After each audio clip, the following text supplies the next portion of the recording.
ಮಾನವತೆ ಇಲ್ಲ, ಅಕ್ಷರಸ್ಥರಾದಂತಹ ಸಕಲ ಜೀವರಾಶಿಗಳಿಗೂ ಮಾತು ಬರೋದಿಲ್ಲ, ಆದರೆ ಮಾನವನಿಗೆ ಮಾತು ಬರ್ತದೆ.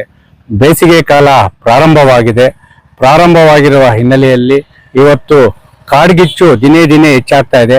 ಆ ಕಾಡಿನಲ್ಲಿ ವಾಸ ಮಾಡುತ್ತಿರುವಂತಹ ಜಲಚರ ಪ್ರಾಣಿಗಳಾಗಿರ್ಬೋದು, ಜಿಂಕೆ ಇರ್ಬೋದು, ನವಿಲು ಇರ್ಬೋದು, ಹಾವು ಇರ್ಬೋದು, ಚೇಳು ಇರ್ಬೋದು, ಎಲ್ಲಾ ಪ್ರಾಣಿಗಳ ವಾಸ ಸ್ಥಳ ಅಂದ್ರೆ ಕಾಡು. ಆ ಕಾಡಿಗೆ ಕೆಲವು ಕಿಡಿಗೇಡಿಗಳು ಏನ್ ಮಾಡ್ತಾರೆ ಅಂದ್ರೆ ಬೆಂಕಿ ಹಚ್ತಾರೆ, ಬೀಡಿ ಮೊಟ್ಟು ಕುಡಿಯೋದು, ಅದರಲ್ಲಿ ಹಾಕುಟ್ಟೋಗೋದು. ಆದ್ರೆ ನಾವು ಯಾವ ಮಾನವೀಯತೆ ಎಂದು ಮಾತು ಬರೋರು ನಾವ್ ಏನ್ ಕೆಲಸ ಮಾಡ್ತಾ ಇದೀವಿ, ನಾವು ಯಾವ ರೀತಿ ಈ ಬೆಂಕಿ ಕಡ್ಡಿಯನ್ನು ಹಾಕಿದ್ರೆ ಇಡೀ ಕಾಡೆಲ್ಲ ಸರ್ವನಾಶ ಆಗ್ತದೆ. ಕಾಡಿಂದ ಬರೀ ಜಲಚರ ಪ್ರಾಣಿಗಳೇ ತನ್ನ ಪ್ರಾಣವನ್ನು ಕಳ್ಕೊಂತದಿಲ್ಲ, ಅದರಿಂದ ಮಾನವನು ತನ್ನ ಪ್ರಾಣವನ್ನು ಕಳ್ಕೊಂಡ ಕಾಲ ಬರ್ತದೆ. ಯಾಕಂದ್ರೆ ಕೊರೋನಾ ಬಂದಾಗ ಇಡೀ ದೇಶದಲ್ಲಿ ಏನು ಒಂದು ಉಸಿರಾಟಕ್ಕೆ ಅವಶ್ಯಕತೆ ಇರೋ ಆಮ್ಲಜನಕದ ಕೊರತೆ ಇರೋದ್ರಿಂದ ಅವತ್ತು ಪರದಾಡ್ಬಿಟ್ಟು ಏನು ಸಿಲಿಂಡರ್ ಸಿಗ್ತಾ ಇಲ್ಲ ನಮ್ಗೆ ಇದಂತ ಹೇಳಿ ಆ ಒಂದು ಮಾನವೀಯತೆ, ಆ ಒಂದು ಗತಕಾಲದ ಹಿಂದೆ ಇದ್ದಂತಹ ಕಹಿ ನೆನಪುಗಳು ಮತ್ತೆ ಮರುಕಳಿಸದೇ ಇರ್ಬೇಕಂದ್ರೆ ನಾವು ಕಾಡನ್ನು ರಕ್ಷಣೆ ಮಾಡಬೇಕು.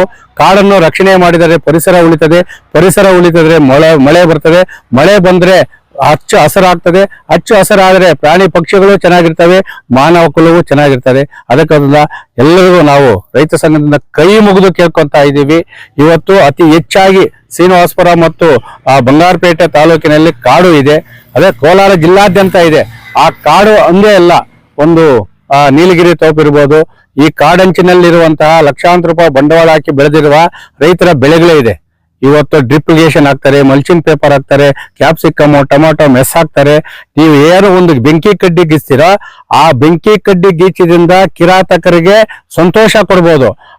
ಒಬ್ಬರ ಸಂತೋಷ ಇವರು ಜಲಚರ ಪ್ರಾಣಿಗಳನ್ನು ಮತ್ತೆ ರೈತರ ಬಾಳನ್ನು ಮತ್ತೆ ಕಾಡನ್ನು ನಾಶ ಮಾಡ್ತವೆ. ದಯವಿಟ್ಟು ಮತ್ತೊಮ್ಮೆ ನಿಮಗೆ ಕೈ ಮುಗಿದುತ್ತೇವೆ.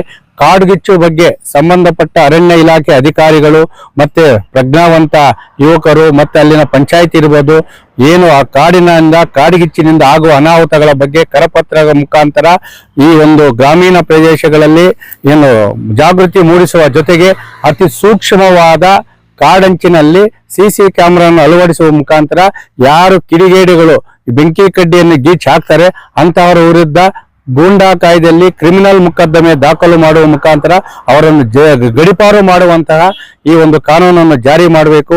ಕಾಡುಗಿಚ್ಚಿನಿಂದ ಕಾಡುಗಳನ್ನು ಮತ್ತೆ ಅದರಲ್ಲಿರುವ ಜಲಚರ ಪ್ರಾಣಿಗಳನ್ನು ಮತ್ತೆ ಮಾನವ ಕುಲವನ್ನು ಮತ್ತೆ ರೈತರ ಬದುಕನ್ನು ರಕ್ಷಣೆ ಮಾಡಬೇಕಂತೇಳಿ ಮಾನವೀಯತೆ ಇಲ್ಲ ಎಲ್ಲರಿಗೂ ಬೇಸಿಗೆಯಲ್ಲಿ ಯಾವುದೇ ಕಾರಣಕ್ಕೂ ಕಾಡುಗಿಚ್ಚು ಬಗ್ಗೆ ಜಾಗೃತಿ ವಹಿಸಿ ರೈತರ ಬದುಕು ಮತ್ತು ಜಲಚರ ಪ್ರಾಣಿಗಳ ಬದುಕನ್ನು ರಕ್ಷಣೆ ಮಾಡಿ ಅದರ ಜೊತೆಗೆ ಈ ಒಂದು ಕರಪತ್ರದ ಮುಖಾಂತರ ಜಾಗೃತಿ ಮೂಡಿಸುವ ಜೊತೆಗೆ ಎಲ್ಲಾ ಕಾಡಿನಲ್ಲಿ ಪ್ರಾಣಿಗಳ ರಕ್ಷಣೆಗಾಗಿ ಮಾನವೀಯತೆಯುಳ್ಳ ಎಲ್ಲಾ ಮನುಷ್ಯರೇ ಇರ್ಬೋದು, ಅವರು ನೀರು ಮತ್ತು ಮೇವಿನ ಸೌಕರ್ಯಗಳನ್ನು ಈ ಒಂದು ಕಾಡುಗಳಲ್ಲಿ ಇಡುವ ಮುಖಾಂತರ ಮಾನವೀಯತೆ ಬೆರೆಯಬೇಕು. ಈ ಬೇಸಿಗೆಯಲ್ಲಿ ಕಾಡಿನಲ್ಲಿರುವ ಪ್ರಾಣಿಗಳನ್ನು ರಕ್ಷಣೆ ಮಾಡಿ ಮಾನವೀಯತೆ ಬೆಳೆಯಬೇಕಂತ ಹೇಳಿ ಎಲ್ಲಾ ಒಂದು ನಾಗರಿಕ ಪ್ರಜ್ಞಾವಂತ ಯುವಕರಲ್ಲಿ ಮತ್ತು ಅಕ್ಷರಸ್ಥರಲ್ಲಿ ರೈತರನ್ನ ಕೈ ಮುಗಿದು ಬೇಡ್ಕೊಂತ ಇದ್ವಿ.